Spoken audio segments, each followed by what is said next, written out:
कभी सोचा है एक ऐसा वक्त था जब भारत मतलब आज का जो भारत है वो छोटे छोटे बिखरे हुए राज्यों का एक जाल था।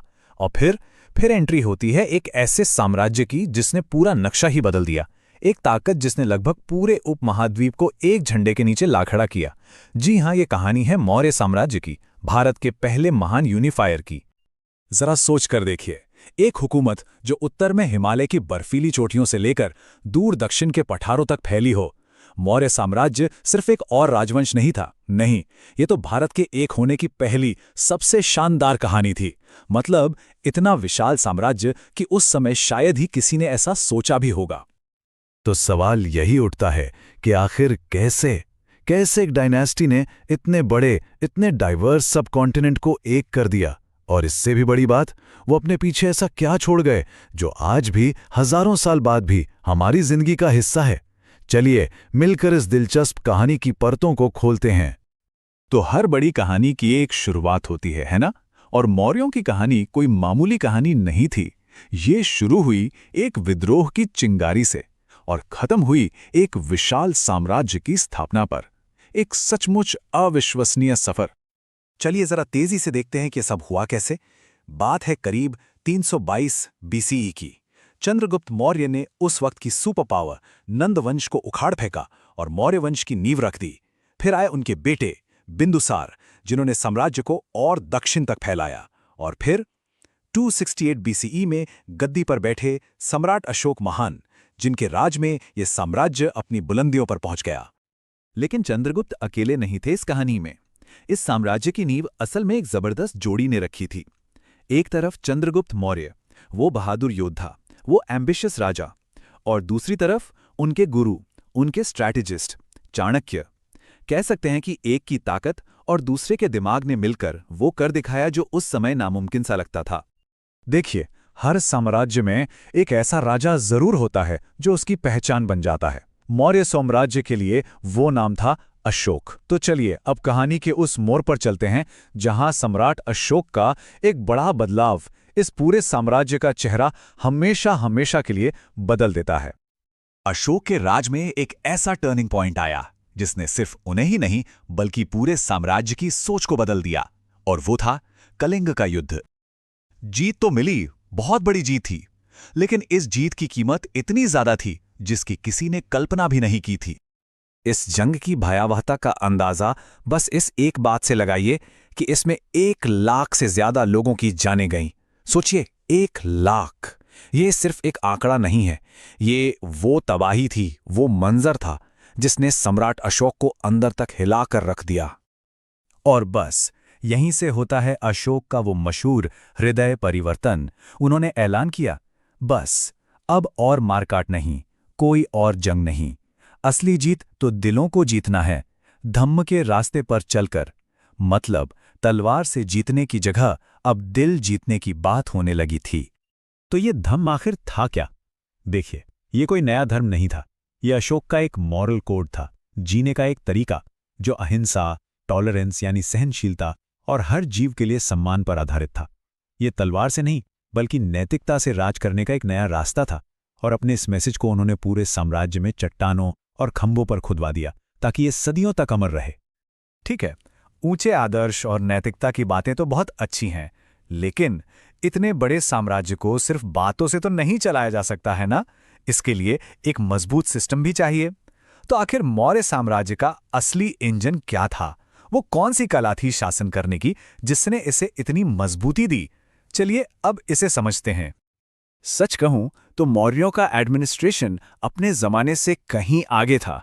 सोचिए जरा, एक सेंट्रलाइज्ड सरकार जो हर चीज पर नजर रखती थी, जानकारी के लिए एक जबरदस्त जासूसी सिस्टम, बॉर्डर्स को सुरक्षित रखने के लिए एक ताकतवर सेना, और हाँ, व्यापार और कम्युनिकेशन के लिए पूरे साम्राज्य में सड़कों का जाल।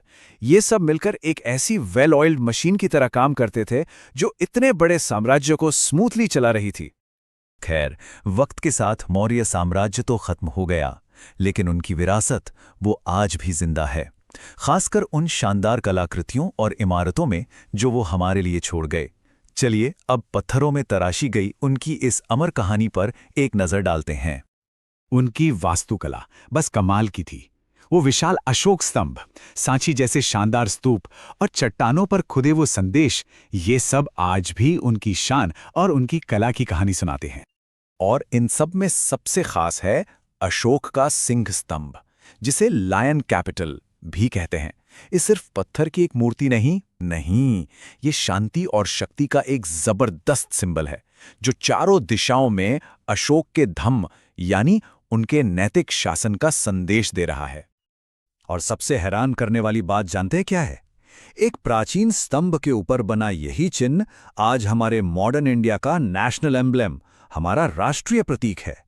हजारों साल का ये सफर, यही मौर्य साम्राज्य के गहरे असर का सबसे बड़ा सबूत है। तो कुल मिलाके मौर्य साम्राज्य का असर आज कहाँ है? उनके सपोर्ट से बौद्ध धर्म को दुनिया भर में फैलने में मदद मिली।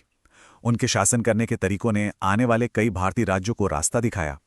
और जैसा कि हमने देखा, अशोक चक्र और लायन कैपिटल जैसे नेशनल सिंबल आज भारत की पहचान का अटूट हिस्सा हैं। आखिर में मौर्य साम्राज्य हमारे सामने एक बहुत बड़ा सवाल छोड़ जाता है।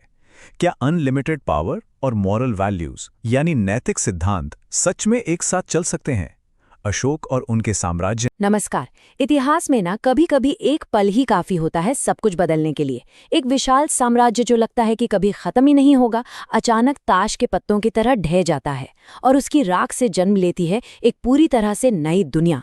आज हम बिल्कुल ऐसी ही एक कहानी को समझेंगे, मौर्य साम्राज्य के उस नाटकीय अंत की कहानी और शुंग वंश के उदय की। एक कहानी जो बताती है कि सत्ता यानी पावर कितनी नाजुक चीज है।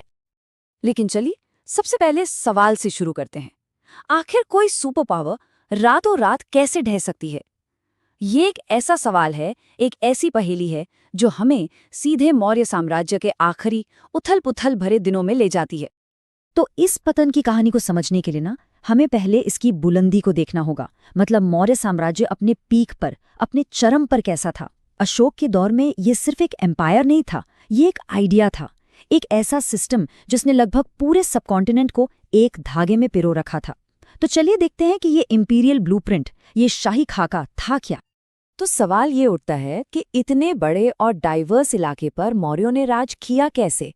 इसका जवाब है उनकी कमाल की एडमिनिस्ट्रेटिव मशीनरी।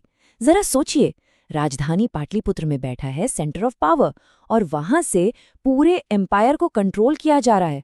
दूर दराज के इलाकों के लिए गवर्नर्स हैं, फिर न्याय और टैक्स कलेक्शन के लिए राजुप और युक्त जैसे अधिकारियों का एक पूरा नेटवर्क है जो कोने कोने तक फैला है।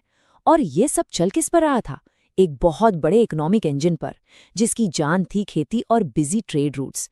मतलब एक बहुत ही वेल ऑर्गेनाइज्ड सिस्टम था ये।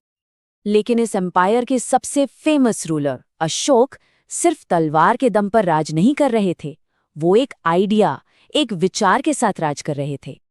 और वो आइडिया था धर्म।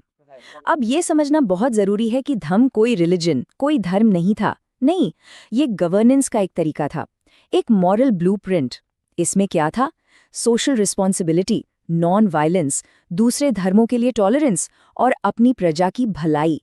ये अशोक का एक यूनिक तरीका था पूरे साम्राज्य को एक साथ जुड़े रखने का। और अशोक के शिलालेखों में से एक कोट इस आइडिया को एकदम साफ कर देता है। वो कहते हैं, सभी लोग मेरी संतान हैं और जैसे मैं अपनी संतान के लिए इस लोक और परलोक में सुख शांति चाहता हूँ, वैसी ही इच्छा मैं सभी लोगों के लिए रखता हूँ। तो ये सिर्फ पॉलिटिक्स नहीं थी, ये पर्सनल था। वो खुद को एक राजा से ज्यादा एक पिता की तरह देखते थे। तो फिर सवाल वही है, एक एम्पायर जिसकी नींव इतनी मजबूत थी, एक शानदार एडमिनिस्ट्रेशन, एक मॉरल फिलॉसफी, वो इतनी जल्दी और इतनी बुरी तरह से बिखर कैसे गया? ये वाकई एंशिएंट हिस्ट्री की सबसे बड़ी पहेलियों में से एक है। चलिए अब इस सुपर पावर के बिखरने की कहानी को समझते हैं। ये टाइमलाइन दिखाती है कि सब कुछ कितनी तेजी से हुआ। देखिए, लगभग 232 BCE में अशोक की मृत्यु होती है और एम्पायर का जो गाइडिंग फोर्स था वो चला जाता है। अगले कुछ दशकों तक जो भी राजा आए वो कमजोर थे और इस विशाल साम्राज्य को संभाल नहीं पाए। दरारें साफ दिखने लगी थीं और फिर 185 BCE के आसपास सब कुछ एक झटके में खत्म हो जाता है, एक धोखे से, एक विश्वासघात से। तो बड़ा सवाल, क्यों? आखिर ये साम्राज्य गिरा क्यों?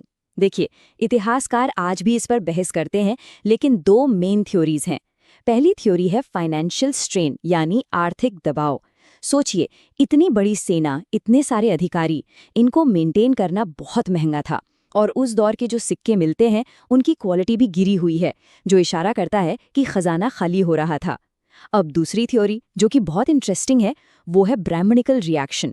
इस थ्योरी के हिसाब से अशोक की धमकी नीति, उनकी नॉन वायलेंस की बातें, इनसे जो पारंपरिक ब्राह्मण वर्ग था वो नाराज हो गया।